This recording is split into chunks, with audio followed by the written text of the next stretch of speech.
Hello বন্ধুরা, কেমন আছো তোমরা? আশা করি সবাই খুব ভালো আছো আর আমিও খুব ভালো আছি। আমি ঘরকন্যা চ্যানেলে তোমাদের আরও একবার স্বাগত জানাই। তাই সকাল বাজে এখন 8টা বেজে গেছে, জানো তো। আজকে উঠতে খুব দেরি হয়ে গেছে, দেখতেই পাচ্ছ কি অবস্থা। আর আমি কি করব ভেবে পাচ্ছি না। দৌড়ে এক ফোঁটা জল আগে ফেলেই দিয়েছিলাম, তারপরে দেখলাম যে একটুখানি মানে বেরোনোর রাস্তাটা ঝাড় দিয়ে দিই, তারপর এখানটা একটু নেতা দিয়ে তারপরে চাটা খাবো। তারপরে কাজ। আর উঠোনের কি অবস্থা দেখেছো, পাতা ভরে যাচ্ছে। তাই কেন বিরিক্ষি গাছ আছে বাড়িতে, বুঝতেই পারছো, মেয়ে কিনে। আর আমি তাড়াতাড়ি করছি। আর এইদিকে দেখো মা কত ফুল তুলে এনেছে। এদিকে মায়ের ঠাকুরের বাসনও মাজা হয়ে গেছে, আর এই দুটো গাছের পেঁপে কিনে নিয়ে আসা হয়েছে পাড়াতে একজনের গাছ আছে, খুব বড় বড় পেঁপে হয়। আর আমার ছাত্রগুলো এই দেখো সবাই এসেছিল, পড়ে চলে গেছে। আর এই যে আমার কাছে আছে, হাতের কাজ নেবে বলে বসে আছে। এদিকে সমস্ত ঘরের কাজ হয়ে গেছে, চা খাওয়া হয়ে গেছে। আর আজকে নিম বেগুন ভাজা হবে, ওই কারণে নিম পাতা তুলে নিয়ে এসেছি গাছ থেকে। আর এই একটা দিনই মানে সোমবার দিনই আমি নিম পাতাটা খেতে পাই, ওই কারণে আজকে নিম বেগুন করবো। আর এদিকে দেখো মুড়ি খাওয়ার হচ্ছে কলাই সেদ্ধ, গোটা মসুরি বলে না, গোটা মসুরি সেদ্ধ নাকি খেতে হয়। যে আমাদের মায়ের পুজো চলে গেছে ওই কারণে।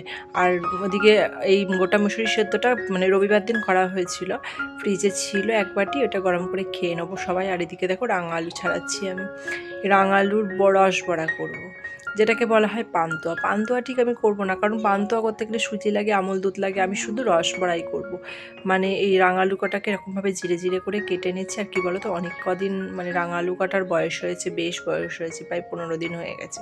জিরে জিরে করে কেটে নিলাম, প্রেশারে একটা সিটি দিয়ে নিলাম, ব্যাস। রাঙালুটা থালায় তুলে দেখছি সেদ্ধ হয়েছে কিনা, বেশ ভালোই সেদ্ধ হয়েছে, মোমের মতন গলে গেছে।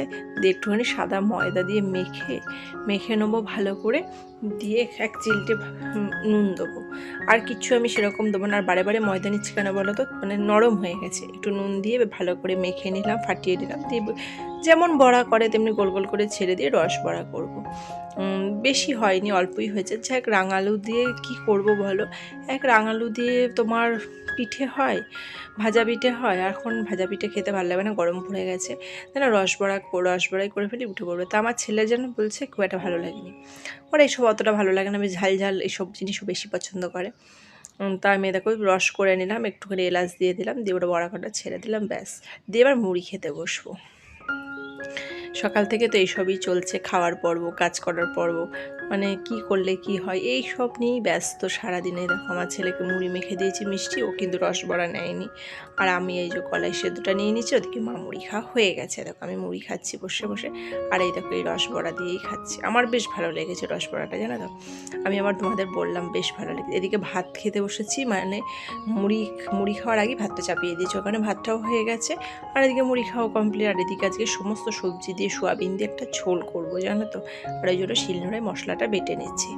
আর কি বলো তো, শিক্ষা কি শুধু বইয়ের পাতা থেকেই হয়? শিক্ষা কিন্তু শুধু বইয়ের পাতা থেকে হয় না, জানো তো। শিক্ষা কত রকমভাবে হয়, মানুষের কাছ থেকে মানুষ শিক্ষা দেয়। আবার তোমার সংসার থেকে কত রকমভাবে শিক্ষা পাই আমরা, বলো তো। আবার সংসার বা পরিবার জিনিসটা তো একই, বলো। আমাদের আগে একটা জীবন ছিল, মনে করো আমাদের যখন বিয়ে হয়নি, সেই জীবনটা কোনো চিন্তা ভাবনা কিছুই ছিল না। এই পড়ে বইগুলো ছড়িয়ে রেখে দিয়েছি, মা গুছাচ্ছে, কোনো চিন্তাও নেই, ভাবনাও নেই, কিছুই নেই যে আমাদের এটা করতে হবে, এটা আনতে হবে। এখন একরকম জীবন আমরা পরিবাহিত করছি। মানে এখন এমন একটা জীবন যে সমস্ত কাজটা আমাদের গুছিয়ে করতেই হবে, না করলে করার কেউ নেই, জানো। ছেলেদের কাজটা তো করে দিতেই হবে। এক সময় আমি খুব রেগে যাই, হাই বাবু তুই বই কটা গুছাচ্ছিস না, এই করছিস না। তখন মনে হয় আমার যে আমিও এক সময় এরকম করেছি, মা বকেছে তবু বই গুছায়নি, না তুমি গোছাও আমি শুবো, এরকম আমার ছেলেও করছে আমাকে। এটাই হয়ে আসে যুগ যুগ ধরে, বলো। তখন বাবুকে যখন মানে আমার ছেলেকে যখন আমি শাসন করি, তখন মনে হয় যেন এককালে মাও আমাদের এরকম বলেছে এই কাজটা কর, আমি এই কাজটা করে নিই, তখন কিন্তু আমরাও করিনি, বলো। যাই হোক, কত শিক্ষা মানে পরিবার থেকে যে পাচ্ছি, মানে এখন কতটা গোছানো হয়েছি, মানে এখন কত চিন্তা আমাদের, এটা করলে এটা হবে, এটা না করলে এটা হবে না, এই সময় এই জিনিসটা খরচা করতে হবে, কত চিন্তা, বলো তো। এখন এই শিক্ষাটাও তো আমরা এই সংসার বা পরিবার থেকেই পেয়ে এসেছি, বলো। এরকম কত শিক্ষা, কত কাজ, সংসার থেকেই শিখেছি বলো, মা কত শেখাতে চেয়েছে শিখিনি। তাই পড়লেই যে বই থেকেই শুধু শিক্ষা পাওয়া যায় তা নয়, বইয়ের পাতায় যে শুধু শিক্ষা, বইয়ের পাতা শেষ হয়ে গেলে শিক্ষা ফুরিয়ে যায় তা কিন্তু নয়। সারা দুনিয়া থেকে শেখার আছে, মানে তোমরা আমাকে শেখাবে, আমি তোমাদের শেখাবো, এটাই তো শিক্ষা। মানুষের সব থেকে বড় শিক্ষা হচ্ছে এটাই।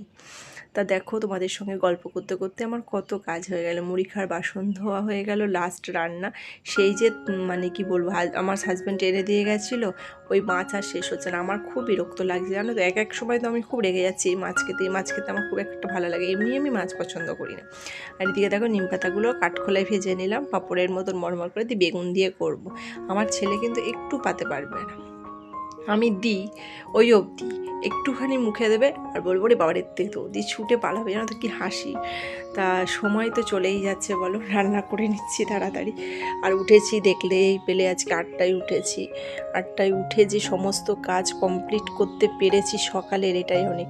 কেউ তো মা হাতে হাতে অনেক কাজ করে, তো ওই কারণে মা যেমন ঠাকুরের পুরো দায়িত্বটা করে নিয়েছে, তারপরে ওই অত পাতা উঠুন ঝাড় মা একবার দিয়েছে, তারপরে আমি আবার একবার দিই, পাতা পড়তেই থাকে। এই ঝাড় দিয়েছে মা, তারপরে আবার দিয়ে দেখাবো তোমাদের। আমি গ্যাসটা মুছে নিই, তারপরে কত পাতা, মানে বাসি উঠোনটা একবার মা ঝাড় দিয়েছে, 1 বস্তা পাতা জড়ো করেছে। আমাদের পাশের বাড়ি একজোড়া নিয়ে যায়, গিয়ে ওরা ভাত করে। আর কি বলো তো, আগে আমিও করতাম, আমি না পাতার জালটা ঠিক দিতে পারি না, একটা দুটো যদি কাঠ বা ঘুঁটে যদি না দাও না, শুধু পাতার চাল দিতে আমি পারি না। এটাও একটা শিক্ষা, জীবনে কোনো দিন কিন্তু আমি কাঠে রান্না করিনি, এ বাড়িতে এসে কিন্তু আমি করেছি। এ বাড়িতে বলতে শ্বশুর বাড়িতে এসে কিন্তু শিখেছি। তাহলে দেখো আমি কত কিছু, মানে বললাম না, শিক্ষা কোনোদিন মানুষের শেষ হয় না, মৃত্যুর আগে অবধি শিক্ষা পেতেই থাকবে। যে তুমি যেখান থেকেই পাও, পরিবার থেকেই পাও, মানে তারপরে মানুষের কাছ থেকেই পাও, কিংবা ছোটদের কাছ থেকেই পাও, শিক্ষা নিতে কোনো দিন শেষ হয় না, শিক্ষার দুনিয়ায় চলতেই থাকবে। ওই কাঠের রান্নাটাও আমি এই বাড়িতে এসে শাশুড়ি মায়ের কাছ থেকেই শিখেছি। আমার মাও কিন্তু বাড়িতে কাঠে রান্না করতো, তখন কিন্তু অত আগ্রহ করিনি।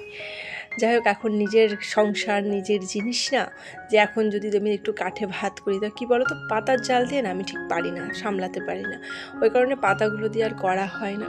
কাঠ ঘুটে এসব যদি থাকে তাহলে করি, এখন ছেড়েই দিয়েছি, এখন শরীরটা খুব একটা ভালো নেই বলে করতে চাই না। আর এদিকে দেখো আমি গ্যাস ট্যাস মুছে ঘরগুলো আগে ঝাড় দিয়ে দিয়েছিল, আমি ঝাড় দিয়েছি, মা আজকে আর দেয়নি। মা আর কত করবে বলো, বয়স হচ্ছে, ওই কারণে আমি ঝাড় দিয়ে নিয়েছি একবার করে দিয়ে। আর একবার দেখো মা গেছিলো চোখের ডাক্তারে, কাপড় ছেড়ে রেখেছে, ওগুলো কাচার জন্য আমি বাইরে ফেলে দিলাম। চোখের ডাক্তার দেখাতে গেছিলো, চোখে একটু সমস্যা হচ্ছে, ওই কারণে বয়স হলে যা হয়। তা চোখের ডাক্তার দেখিয়ে এসে মা কাপড়গুলো ছেড়ে রেখেছিলো, আমি কাচবো বলে এদিকে রেখে দিলাম।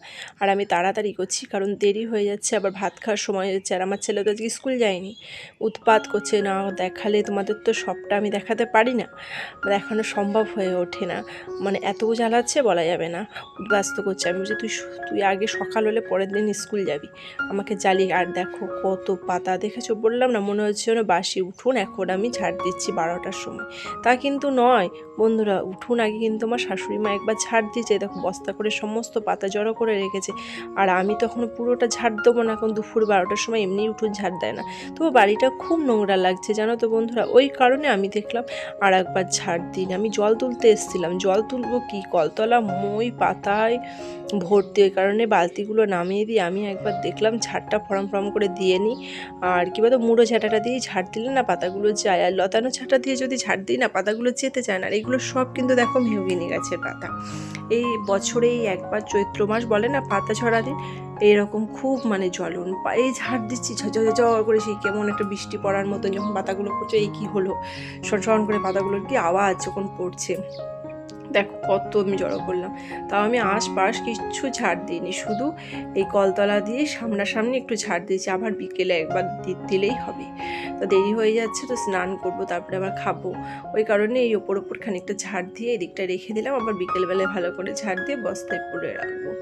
আর কি করবে দেখো, তাতেই কত পাতা, এক ঝুড়ি হয়ে যাবে এত পাতা। এই রোদের মধ্যে থাক একটুখানি শুকনো হবে। আরে দেখো স্নান হয়ে গেছে, স্নান কমপ্লিট। আজকে একটু মাথাটা না ঘষেছি। আর আমার ছেলে বকবক করছে, কি বলতো, বলছে যে আর পারছি না, ওরা অঙ্ক করছে, আর বলছে আর পারছি না। আমার ছেলে সবসময় ওই পড়তে বসলেই আর পারছি না, এটাই হচ্ছে ওর বায়না। এটা ওর একটাই স্বভাব, কি বাজে স্বভাব বলো তো, কার্টুন দেখবে আর পড়বে যখন পারছি না। আর আমি কী করলাম বলো তো, ভিজে চুল, খোলা চুলে সিঁদুর পরতে নেই, ওই কারণে একটা কাঁকড়া ক্লিপ চুলের মাঝখানে মানে লাগিয়ে দিলাম, দিয়ে সিঁদুরটা পরে নিলাম, ব্যাস খেতে বসবো। দেখো 1:15 বাজে, বললাম না টাইম মেনটেন করে তো চলতে হয়। দেখো আজকে আর এই বাটিতে শশার পাশে এটা কী বলো তো, কুলের আচার নিয়েছি। ভাল লাগছিল না, তাই একটু কুলের আচার, স্যালাড কেটে নিয়েছি, শুধু শশা আর নিরামিষ ঝোল আর নিম বেগুন ভাজা আর মাছের কষা। এই হচ্ছে আমাদের মেনু আজকে। তা ছেলেকে প্রথমে দিয়েছি, আমার ছেলে বলছে এত ভাত খাবো না, তুলে দাও।